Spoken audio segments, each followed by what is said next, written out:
Richard Wolff, thanks so much for joining me on Upfront. My pleasure.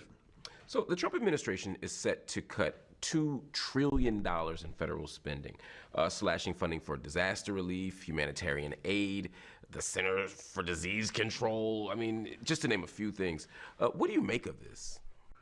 Well, on the one hand, this is the traditional Republican pitch. Remember, for at least a century, the Republican Party presents itself in this country as the party against taxes, the party for small government, all of that. Yeah.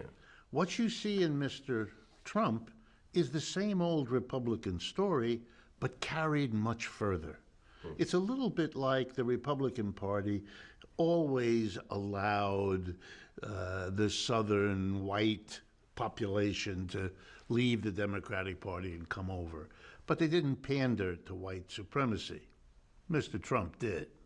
You know, the hostility to foreigners that you could get from the Republican Party is taken further. Trump defined himself as different. I'm going to give you more than any Republican ever did, and you've got to let me do more than you might. And so people say that in different ways, but that's the deal. Look, the Democratic Party isn't that different.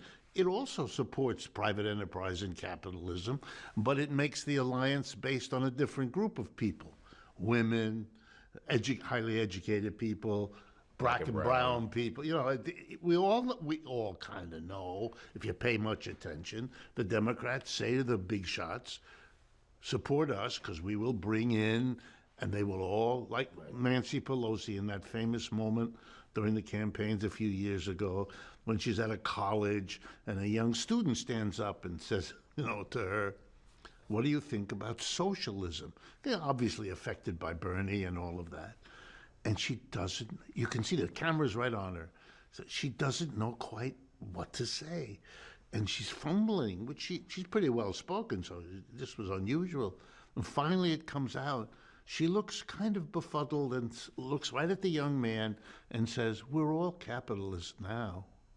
Wow. And that she's right. That's exactly, we're all of them, those folks, and their job is to build the alliance that gets you the votes. And so you sit. And when you don't do it well enough, then the other one. Trump comes along, breaks all of this by saying, I'm going way further in building that alliance, and I'm going to get enough people that I'm going to blow the rest of you out of the water. Let's talk about that. Let's talk about that going further thing, because you're not wrong, at least based on what we've seen so far. Republicans in Congress want to extend Trump's existing tax cuts, which are set to expire at the end of the year. Right. If passed, it'll cost an estimated $4.5 trillion. Yes. But it disproportionately will reduce taxes for the wealthy. Now, the further part seems to be that in order to pay for it, they're considering slashing Medicaid, gutting parts of the Affordable Care Act. I mean, they're going further and deeper than we've seen in recent years. But how does that jive with the populist promises he made? Again, he's telling lots of people, your life's bad now, it'll get better under me. But if they lose health care and high quality medical services, how is their life better? It isn't. And Mr. How does he sell that, though? Mr. Trump is, well, he sells it to the people in the end he has to. That's the employer class. Look, in 2017, when Mr. Trump was president and got them this tax cut, it was then the biggest tax cut we've seen, emphasizing the corporations and the rich. It came at the end of a 40-year period, unequaled in American history, for redistributing wealth and income up, away from the poor, away from the middle, to the Musks and the Bezoses and all of them. Yeah. And as an economist, I can tell you, never did we need a tax cut for corporations and the rich less than 2017 when they got it. Now they want to keep it because it had a sunset provision. Now they want to keep it in this year. If he's going to do that, the only way he can deliver to them, or to use his language, I'm going to make you all rich. Exactly. The only way he can do that now is to savage the public sector. Where else is he going to get the money? And then when the public realizes it, is it just too late? How do they reconcile that? Mr. Trump won't be with us when they figure that out. Fair enough. You mentioned Elon Musk. He has not just been a public cheerleader for Donald Trump, he's been brought into the fold in very concrete ways, kind of to help dismantle the federal government. They've gutted entire departments, including aid agency, USAID, as well as the Department of Veterans Affairs. They've terminated thousands of contracts, and they're set to lay off tens of thousands of workers in what might be effectively the biggest job cut in U.S. history. They're not done. No. They're setting sights on the U.S. Department of Education.